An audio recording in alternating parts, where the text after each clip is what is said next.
안녕하세요. 유상민 목사입니다. 오늘부터 사회적 거리두기가 2.5단계에서 2단계로 하향 조정되었습니다. 오늘부터 교회는 좌석수 기준으로 20%까지 모여서 예배드릴 수 있습니다. 5인 이상의 사적인 모임은 여전히 제한이 되지만 직계 가족들은 5인 이상 모이는 것이 허용이 된다고 합니다. 다음 주간부터는 코로나19 백신 접종이 시작될 것이고 3월부터는 사회적 거리두기가 자율과 책임에 기반을 둔 방역 위주로 전환이 된다고 합니다. 자율성이 더 많이 보장될 것이라는 말입니다. 아직 별다른 체감은 없지만 그래도 누군가는 코로나 상황을 극복하기 위해서 끊임없이 노력하고 있고 그 결과도 계속해서 나타나고 있는 것 같습니다. 지금까지 세 차례의 대유행이 있었지만 우리는 결국 잘 극복했습니다. 물론 앞으로 어떤 상황이 우리에게 주어질지, 앞으로 상황이 어떻게 전개될지, 더 좋아질지 더 나빠질지 우리는 아무것도 예측할 수 없지만은 그러나 결국에는 다 좋아지지 않겠습니까? 그때까지 조금 불편해도 잘 참고 방역에 협조하고 무엇보다도 하나님의 긍휼을 구하면서 우리가 열심히 기도해야겠습니다. 저는 오늘 아주 한가한 오후 한때를 보냈습니다. 요즘 찾아오는 사람도 없고 연락도 별로 오지 않고 그야말로 저 혼자 오롯이 오늘 반나절을 보냈습니다. 가끔은 이런 분위기 참 좋습니다. 오늘 말씀 보시겠습니다.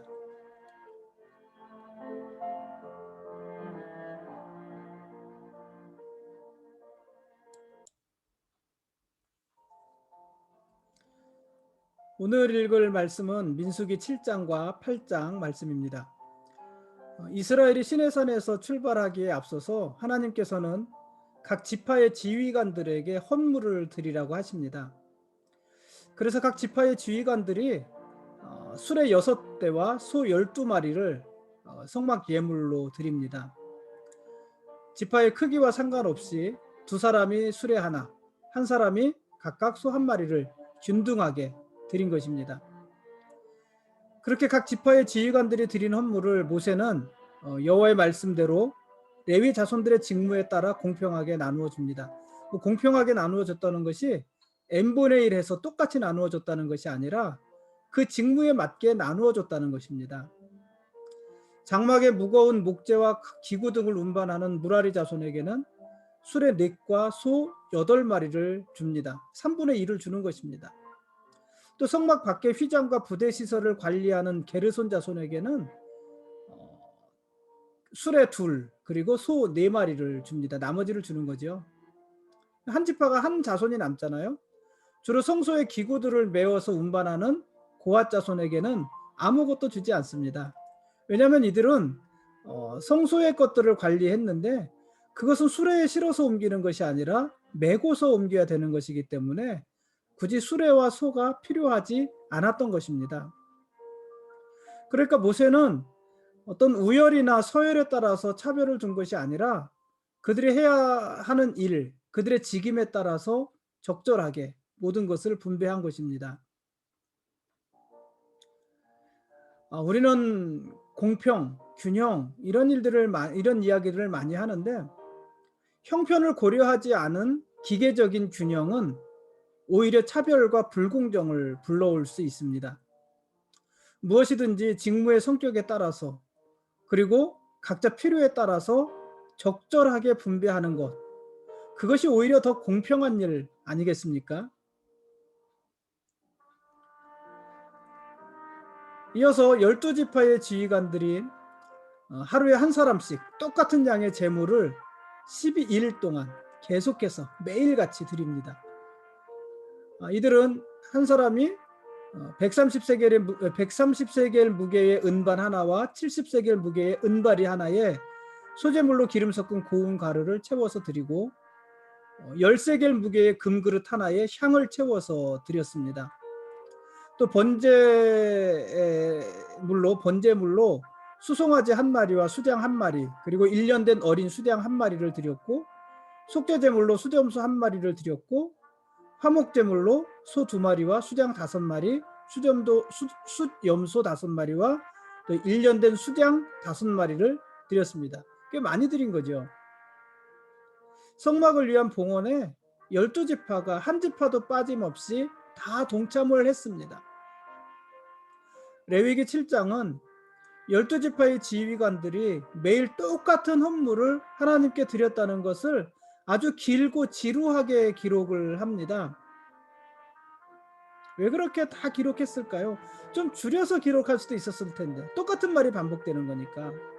근데 왜 그렇게 길게 지루하게 12지파가 드리는 그 똑같은 예물들을 다 기록을 했을까요? 12번이나 기록을 했잖아요. 하나님은 12지파에서 드리는 헌물을 일일이 다 받으신 것입니다. 그리고 그것들을 모두 기록하고 기억하신 것입니다. 그와 같이 하나님은 우리들 한 사람 한 사람이 드리는 예배와 헌물도 모두 받으십니다.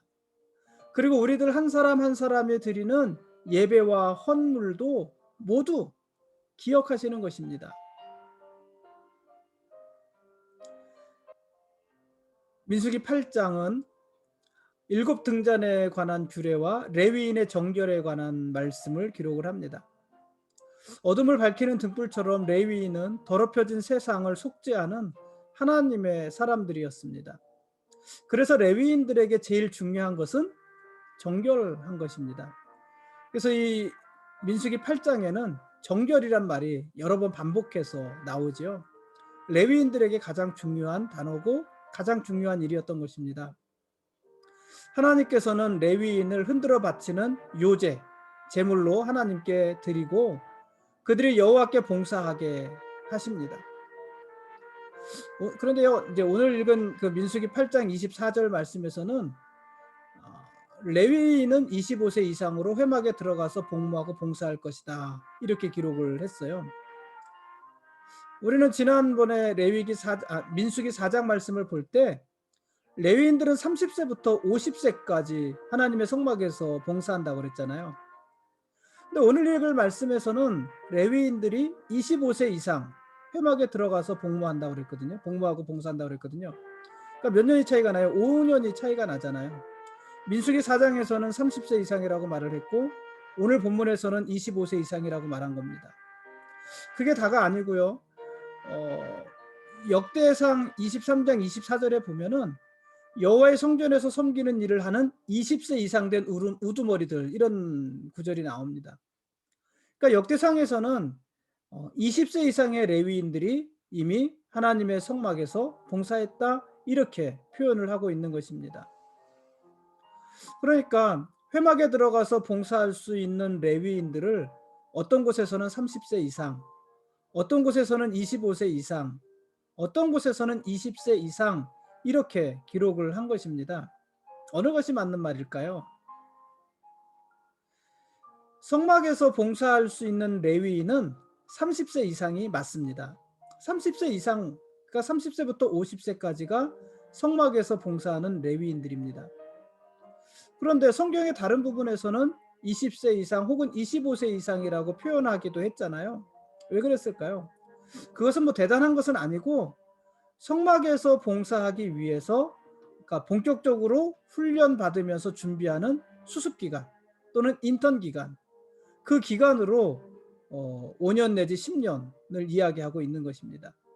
그러니까 25살부터라고 표현을 한 것은 5년간의 수습기간을 염두에 둔 것이고 20세 이상이라고 말을 했을 때에는 10년간의 수습기간을 염두에 두고 기록한 것이다. 그리고 실제로 그 당시 레위인들은 이 정도의 수습기간을 두고 준비했다가 30세부터 본격적으로 성막에서 봉사하는 일을 했던 것입니다. 여호와의 성막에서 봉사하는 일은 나이가 찼다고 누구나 할 수 있는 일이 아니었습니다. 여호와의 성막에서 봉사하기 위해서는 잘 준비하고 훈련하는 기간이 필요했던 것입니다. 그리고 무엇보다 정결해야 했습니다. 그 정결도 훈련한 거죠. 연습한 거죠. 그래서 레위인들은 30세가 되어서 여호와의 성막에서 봉사하기 전에 5년이나 10년간의 수습 기간을 두고 준비를 했던 것입니다.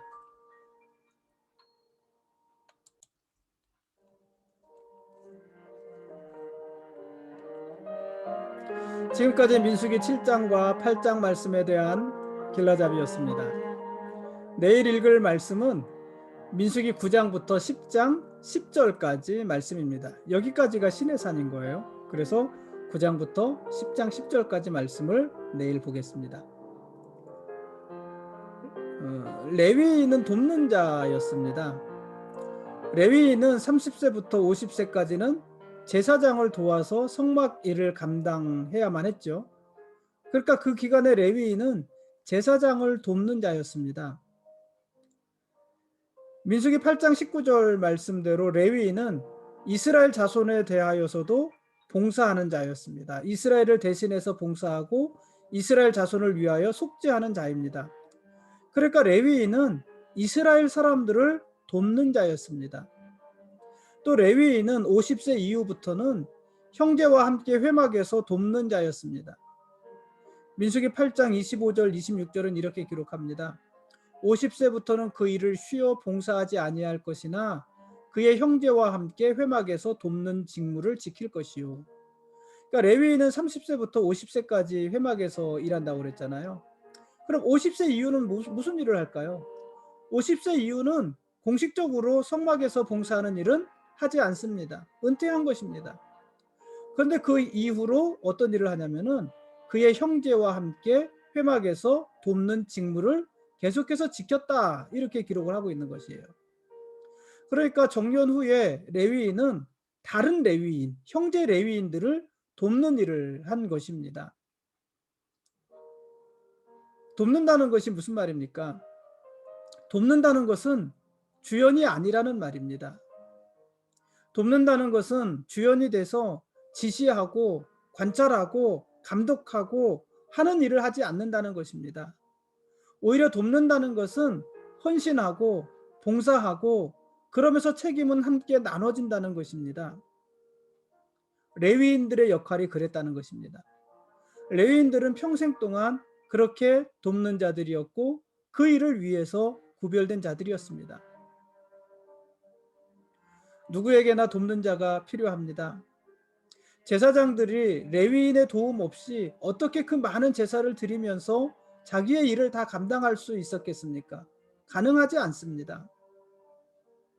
제사장들뿐만 아니라 도와주는 사람 없이 혼자 일어설 수 있는 사람은 아무도 없습니다. 그래서 레위인의 자리가 아주 중요한 자리인 것입니다. 레위인은 성경의 주연은 아니지만 없어서는 안 되는, 꼭 있어야만 되는 조연입니다. 하나님은 모든 사람을 모세나 아론으로 부르지 않으셨습니다. 또 하나님은 모든 사람을 화려한 복장을 입고 모든 사람들 위해 두드러지는 대제사장으로 부르시지도 않으셨습니다. 하나님은 레위인도 부르셨고 그런 레위인의 헌신을 통해서도 이스라엘의 구원을 완벽하게 이루어 가시는 것입니다. 하나님은 만유의 왕이시지만 그러나 우리를 도우시는 돕는 왕이십니다. 그리고 우리는 그 하나님의 거룩한 백성들입니다. 고맙습니다.